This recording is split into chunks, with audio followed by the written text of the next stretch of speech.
20 CR 11865, State of Texas versus Mary Jesse Diaz. Can I have parties announced for the record for the state? Alan Jackson for the state. Defense? Charles Buck and Jim Tochi for Ms. Diaz. And are you Ms. Diaz? Yes, Your Honor. You entered a plea of no contest on July 16th to the offense of murder.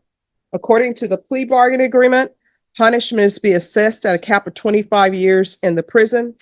There are no applications, and of course, for murder, you're not eligible for probation. Have both parties had a chance to review the PSI report? Yes, Your Honor. Yes, Judge. Any objections to the PSI report? Not from the state, Your Honor. No objections, Judge. All right. Any witnesses from the state or the defense? Not from the state, Your Honor. We just have argument. No witnesses, Judge. All right. Then the court will hear argument. State, I'm Yes. assuming you're requesting that I hit the cap? Yes, Your Honor. We feel that the 25 is already taking kind of evidence and other things into consideration. But especially after, if you read the PSI and you've had a chance to review the report, to review the autopsy, there's just several things I want to highlight.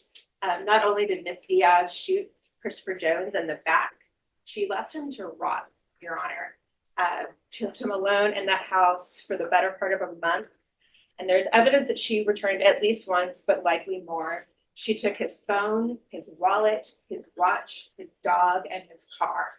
She used his car, she drove it around, she spent his money, she racked up his calls, she tried to collect rent from one of his friends, she tried to sell his equipment, and in that event, she got the murder weapon stolen. She not only tried to convince his family and friends that he was still alive through her texting them on his cell phone, she also tried to convince the police he was still alive. She impacted his entire family, his mother, his sister, and his aunt, and the children that he had only recently connected with. And so 25 to us is the only thing that even came close to getting any sort of justice, Your Honor. All right. Defense. Hey, Judge. Excuse me, on behalf of Ms. Diaz, we believe the PSI does discuss quite a few things that I would ask the court to consider. First, regarding the PSI, it talks about her children, and it says she has 4. She actually has 6, just so the court knows. Factually, there are some inaccuracies in the PSI. She has 6 children rather than 4.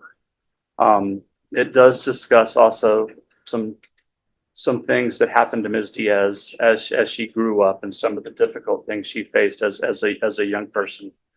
Now, addressing what happened on this day, and the state talks about the fact that the 25 takes into account all the factors that led up to what happened on this day, and perhaps it takes into account some of it, but Ms. Diaz, in her description of what happened that day, you know, she comes clean and she tells the court exactly what happens that day, and she's correct and she's truthful with the court in the PSI.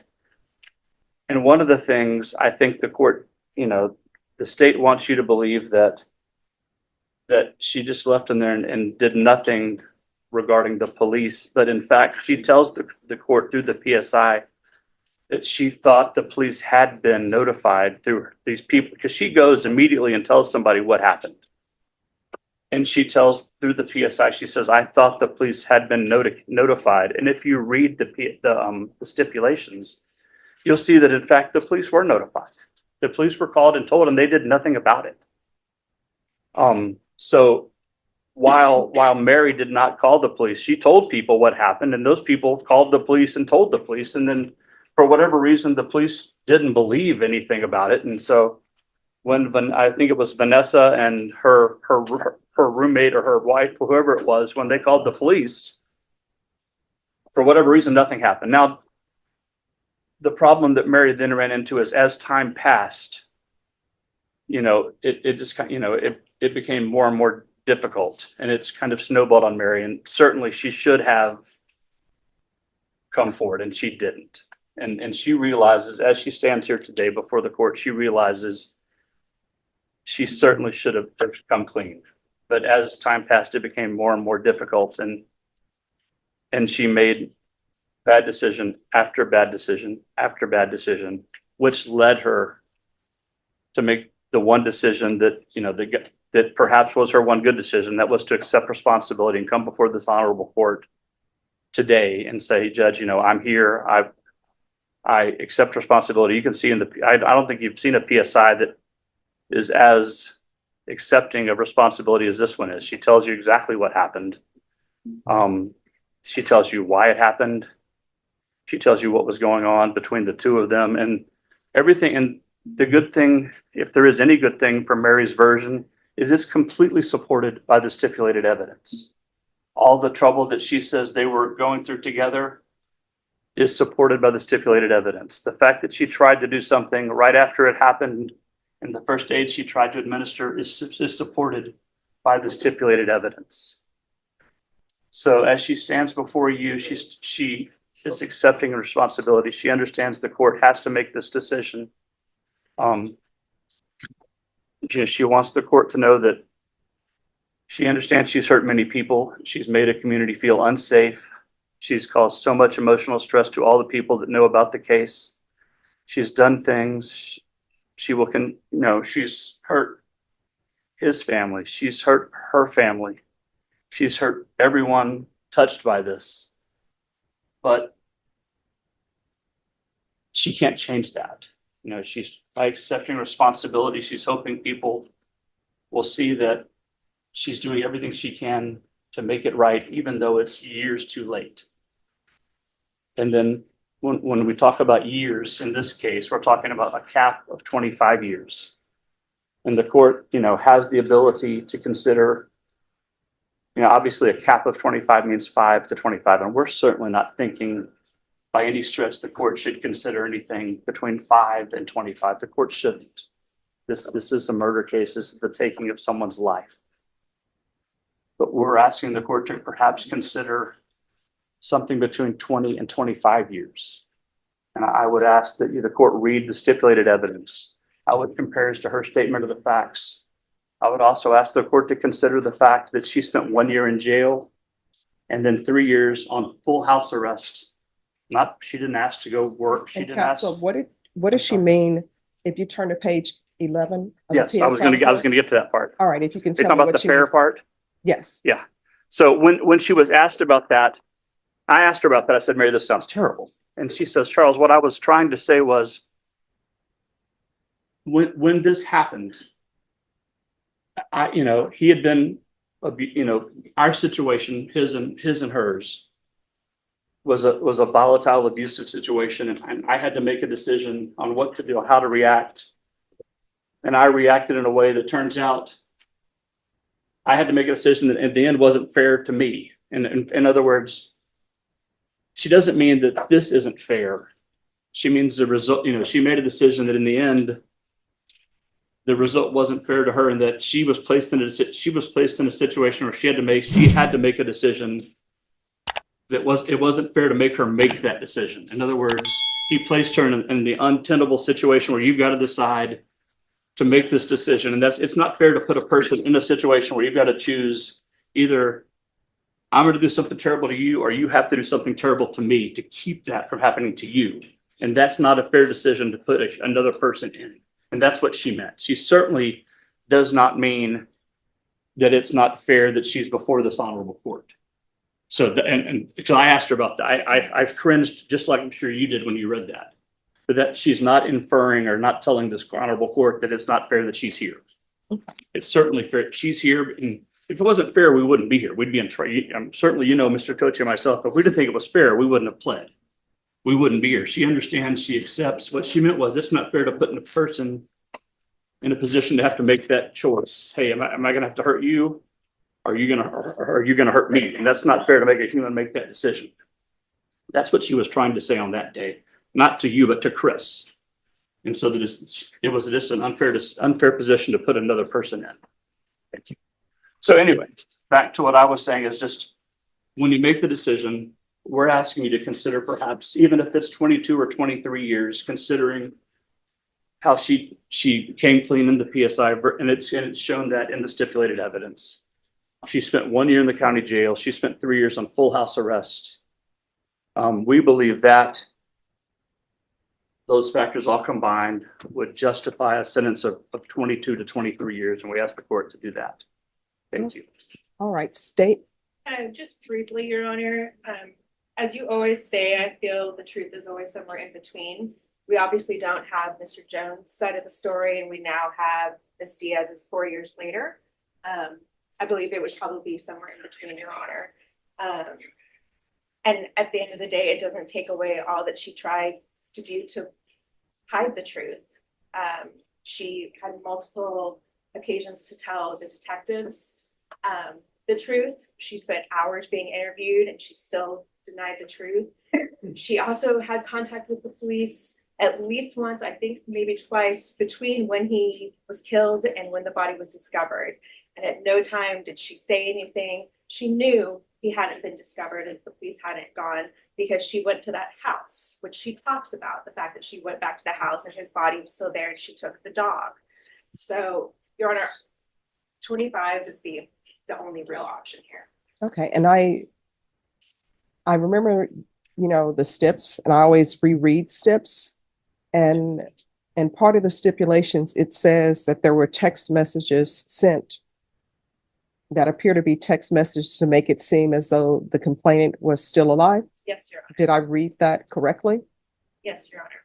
To multiple friends and family. All right. Does anybody want to address that part of the stipulations? No, Okay. like I said, at some point it snowballed and she got caught up in that. All right. Anything else from either side? No, Your Honor, just a reminder that we do have the family preventive impact on Zoom. All right. Ms. Diaz, I want you to know when the state makes an offer a cap of 25, always consider the full range, because when people offer a cap of something, so I consider 5 to 25. I don't automatically say, oh, I'm giving this person 25 or 24. I consider the entire range of punishment, okay? And I understand what the defense is asking for. I understand what the state is asking for, and I appreciate both people being reasonable in what they are asking for. All right, as previously stated, the court is finding you guilty. The court will give you credit for any time served. The court will sentence you to 25 years in the prison. Did you review the document entitled Trial Court Certification of Defendant's Rights to Appeal with your attorney? Did you understand it and sign it? Yes, Your Honor. All right, because this is a plea bargain agreement, because I followed your plea bargain agreement, and because you waived your right to appeal, you do not have the court's permission to appeal. Because this is a felony conviction, you're not allowed to own or possess any weapons or ammunition. If you have a question over what a weapon or ammunition is, you'll need to speak to an attorney. And counsel, I see that there were other mentions of maybe potential toxic relationship, abuse, that type of things. I'll request for you the mental health unit or the therapeutic unit, but you'll have to request it as well, because I don't have any jurisdiction to force them to put you in specific programs, but that may be of help to you. Okay. And your defense counsel will explain more to you about how you could potentially maybe get in those programs. Is there? Would the court consider granting her credit for the time she was on the monitor? No. All right. And so we are off the record. My understanding, you have victim impact. Yes, Your Honor. Do you know I have a Pussy SL112C No. and a Teresa? Teresa for sure. Yeah, Teresa's the I think other family that you have logged in just to be part of it, Okay. but I'm not. but Teresa's the All right. All right. If you could please unmute. But you'll have to request it as well, because I don't have any jurisdiction. All right. Are you Miss Felix? Yes, I am. All right. And are you is she's the person who's going to give impact? Yes, Your Honor. All right. Miss Diaz, victim impact is where family members may talk to you and tell you about how this has impacted their life. Always require that everybody treats everybody with respect, okay? Yeah. All right. Miss Felix, you may begin. Good morning. First of all, Honorable Judge Boyd, we, the surviving family of Christopher Lee Jones, would like to express our gratitude for the opportunity to give a small measure of how our family has been impacted. I was told we'd only have a few brief moments, and I've narrowed it down to 7-8 minutes, if that is at all possible. Yes. I would like to start with the statement from his mother, Leah Peterson. I'm sorry, I'm pretty nervous, obviously. Chris was my firstborn and only son. My hope was that his life would be blessed and anointed by God. That's why I named him Christopher, which is Greek, and Greek means bearer, carrier of Christ, anointed, and that he would always be protected by God. When he was growing up, my family and I tried to provide love and support to him in all he tried to do. Music was always his love and gift. As he ventured on his own, I pray that his name would be a self-fulfilling prophecy for his life. His music was beginning to show how special he was. He was completing his first CD, his tribute to God. Throughout the years he was away from home, we would always keep in touch, and he would tell me about his trials and blessings that led him to writing the songs on his CD. He thought he would finally be able to bless others with his songs. Then evil crept into his life in the disguise of a trusted friend and heartlessly ended his life. All the good memories have, all the good memories have been replaced by sorrow, despair, and disbelief that this could happen. I will never again receive a call from him to let me know he's okay and share with me what has been going on in his life. The cruelest cut of all is the reality that he is gone forever from those of us who loved him, and evil still remains. Next, I would like to share with Mary. Mary, I know you know what Chris is going through with his children, how much he missed them. It had been, about 15 years, I believe, since last time he had seen them. I want to share with you what his daughter, his second daughter, Samira, shared. The day I got the call that my dad had died, my whole world shattered. I felt as if time did not exist. Everything was happening all at once, and I felt as if my life was crashing down on itself, leaving nothing but my broken heart. I remember what happened after we got the phone call. I ran to the washroom and began crying. I kept washing my face because I couldn't believe that my dad had died. It felt like a nightmare, but it was one I could not wake up from and would have to live through for the rest of my life. I stayed in my bed for weeks, heartbroken and motionless. All I could do was replay memories of my dad in my head and look at pictures in our texts because that was all I had left of him. All I could think about is how it could possibly be true. My dad is dead. I kept telling myself and praying to God that he was somewhere on vacation and just forgotten his phone, or he'd just been super tired and was resting. And that was the reason why he wasn't answering his phone. I couldn't believe it. How could this happen? Everything was going so well. It was like every other day I was just talking to him about movies. The last thing my dad said to me was about a movie that he recommended me to watch to help me with my social studies project. Even before we got in the news that my dad had died, I was already in grief. I just knew that he was gone, but a small part of me wanted to hold on to the illusions that I had made in my head. I remember I was in math class and constantly kept checking my phone to see if he had answered the message I had texted him, but still there was no answer. That was when I had my first anxiety panic attack. I got up and left class and went to the library, where I began to cry. A friend of mine came in to me and asked me why I was crying, and I told her, something is wrong with my dad. I couldn't muster up the courage to say I know that he's gone. She told me he's okay and that he's probably sleeping. But I knew my dad. He texted me right back no matter what. It could be early in the morning and he still replied to my text immediately as if he wasn't sleeping and was waiting for me to text him back. It was almost as if I was waiting for a ticking time bomb to go off and there was nothing I could do about it. Our family started to post on his Facebook page to ask where he was and for him to give us a call. But there was no answer. We had then asked my aunt to call the police to do a wellness check, and then we had to wait. I remember coming home after school, and my sister and I knew something was wrong. There was an eerie feeling. Once we got into the house, my maternal grandmother was on the phone with my mom, and though she wasn't on speaker, we could hear her crying through the phone. I've never seen my mom cry like that before, and it pierced through my heart. My grandma put my mom on speaker, and that's when we got the news. It felt as if my heart had cracked and my stomach had dropped. All I could do was go and run into the washroom to cry. The days after my dad had passed away were extremely painful. I would go through our texts and look through his photos on my phone, crying and wishing we had time. wishing that I could just say goodbye and tell him everything I wanted him to know.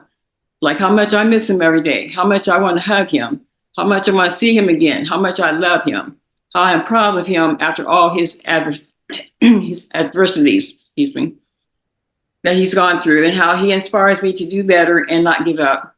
I wish every day that I could have the chance, a moment, even 5 minutes with my dad, but that will never happen.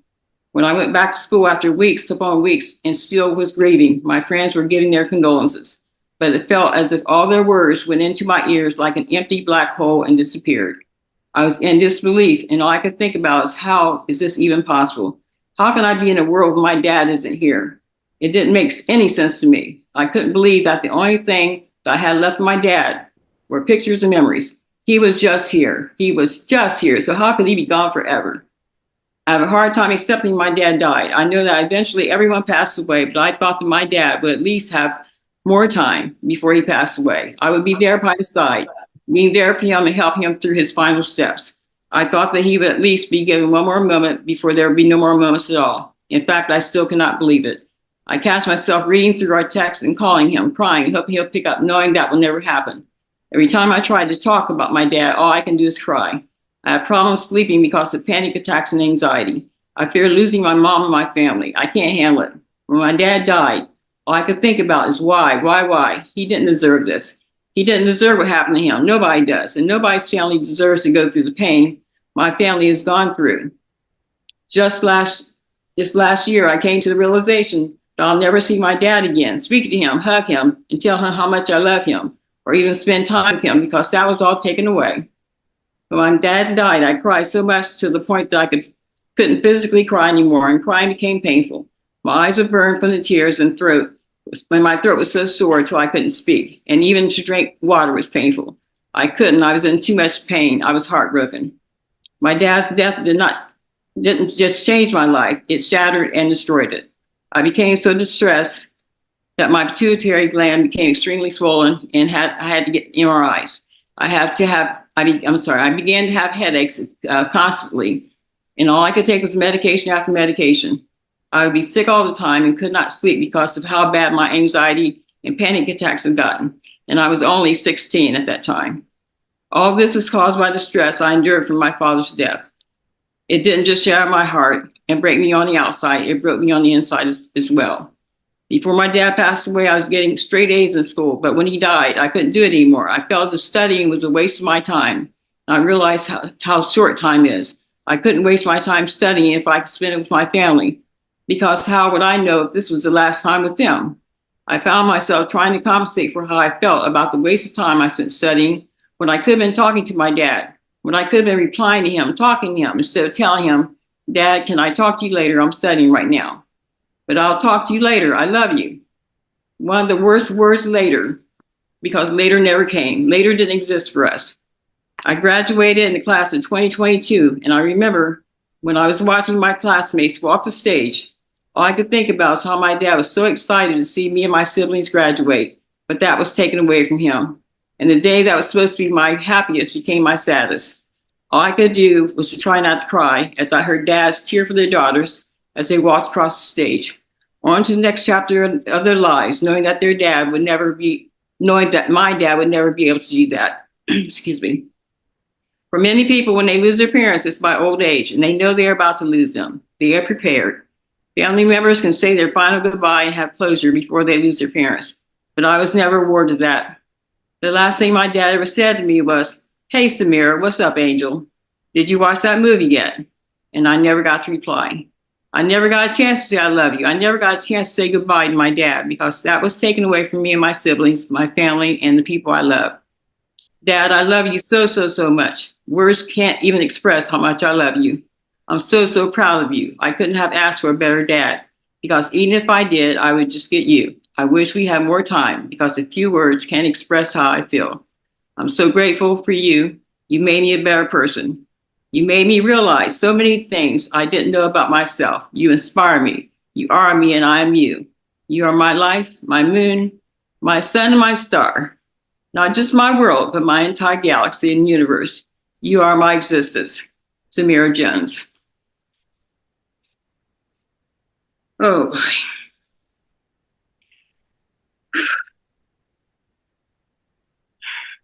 Okay, Teresa? This is hard. You know, we lost a big piece of our family. Everyone has things in their life that they wish they could change, and things that sometimes happen that they wish didn't happen. But to cover up and do the things that you did, Mary. I mean, you text me from Chris's phone telling me how Chris decided he was going to leave our whole family behind. He was moving to Texas and all this, and just rambling on and on about as if, and then when I tried to call his phone, I'm saying, Chris, why is Mary text me from your phone? Of course, I didn't know what happened. That was so cruel, and just leave him there. Do you realize that when we got his body back here, that was during the pandemic. If he had been discovered a day or two later, we wouldn't have been able to even get him back here because everything shut down almost the day or two after we finally got his body back here.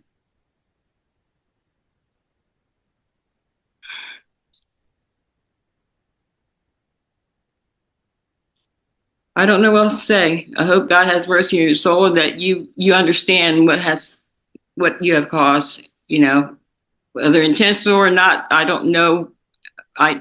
This is cruel. That's all I can say. Thank you, Judge Boyd, for letting me take the time to express our feelings. All right, thank you. I'm sorry for your loss. Thank you so I'm sorry? much. No, I'm not. Oh, that's right. Yeah. Sorry. Thank you. I'm sorry for your loss. God has mercy on your soul, that you understand what you have caused, you know, whether intentional or not. I don't know. This is cruel. That's all I can say. Thank you, Judge Boyd, for letting me take the time to express our feelings. All right, thank you. I'm sorry for your loss. Thank you so I'm sorry? much. No, I'm not. Oh, that's right. Yeah. Sorry. Thank you. I'm sorry for your loss. Court is calling 2021 CR 4317, State of Texas versus Kevin Lawwill. Can I have parties announced for the record for the state? Ryan Grimmer for the state of Texas. Defense? Tom Schaefer for Mr. Lawwell. Are you Kevin Lawwill? Yes, ma'am. Showing you a document entitled Motion to Enter Adjudication of Guilt and Revoke Community Supervision. Did you review that with your attorney? Did you understand it? Yes, ma'am. Are you the same Kevin Ray Lawwill who was placed on deferred adjudication in 2021 CR 4317 for the offense of possession of a controlled substance, penalty group 1, 4 grams to 200 grams on August 30th, 2021 for a period of 5 years? Is that you? Yes, ma'am. State? Yes, Judge. Violated condition number 16, on or about the 21st day of September 2022 in Victoria County, Texas. The defendant, Kevin Ray Lawwill, did then and there fail to apply for, provide documentation of attendance, and comply with all rules, regulations, instructions, and financial agreements as directed by the court and or supervision officer and or the head of or authorized personnel of the following program, a parenting class, in violation of condition number 16. How do you plead to that? True or not true? True. We State. waive the remaining conditions, Judge. Any objection? No, Your Honor. Did you understand by pleading true to violation of 16, the court could find it true, grant the motion, find you guilty, not grant you community supervision, and sentence you up to 20 years in prison and up to $10,000 fine? Did you understand? Yes, ma'am. Knowing that, do you still wish to plead true to violation of 16? Yes, ma'am. Court will find violation of 16 true. Is there an agreement? We do have an agreement, Judge. We have an agreed recommendation to the court that you enter an adjudication of guilt on Mr. Lawwill's case. However, you deny the MTR and just place him on strict probation. All right. And what are you all requesting as an underlying sentence? Judge, I kind of told Mr. Schaefer I would defer to the court on the term, but I would say maybe somewhere in the 5 to 7 year range. All right. So here's the question that I have. So what I see there are other things in here, but he hasn't done the parenting class. Why is there a request to convict him? Judge, I think it's because he had, obviously there's a case, there's a new number 1 on there that we didn't go forward on today that he's dealing with in Uvalde. That was the recommendation. Victoria. I'm sorry, Victoria. Mhm. That was the recommendation that probation had based on based on all of the violations that had occurred since he'd been on probation. Okay, because I would like to still have him available for the full range of punishment, which would be 20 years if I'm going to continue him. Why should I continue you, Mr. Lawwell? I have no excuses. I have a lot of people depending on me. They've been depending on me. It's getting serious, and I know the consequences ahead. I mean, this has already been serious. You're on deferred adjudication. Yes, ma'am. So does anybody know what is his, and I'm not taking it as true, but what are these cases in Victoria? It's a misdemeanor marijuana and a DWI first, I believe, and he's got a different counsel. I don't have the police reports on those. So those are the only charges? Yes, ma'am. They're pending sometime in December. All right, this is what the court is going to do. Court will deny the motion, alternate amend conditions, and I'm going to extend you for 2 years. And there's to be no contact with minors until That she has since taken the parenting class since getting the MTR, and he's turned it into, probation. You knew where I was going with that. yes. Probation. Has he completed the parenting classes now? Okay. All right, we're extending you for 2 years. There's to be no unsupervised contact with minors. And I'm going to keep that in place until the Victoria cases are concluded.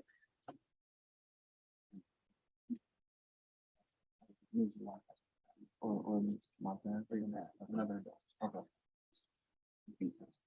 Yes. Yes, sir. And all other conditions are to remain. So what that means with no unsupervised contact, that means that if your wife decides to go to the grocery store, and sometimes people are like, it's too complicated to put children in child seats, you need to let her know. Okay. You can't do that. All right, is there anything else from either side?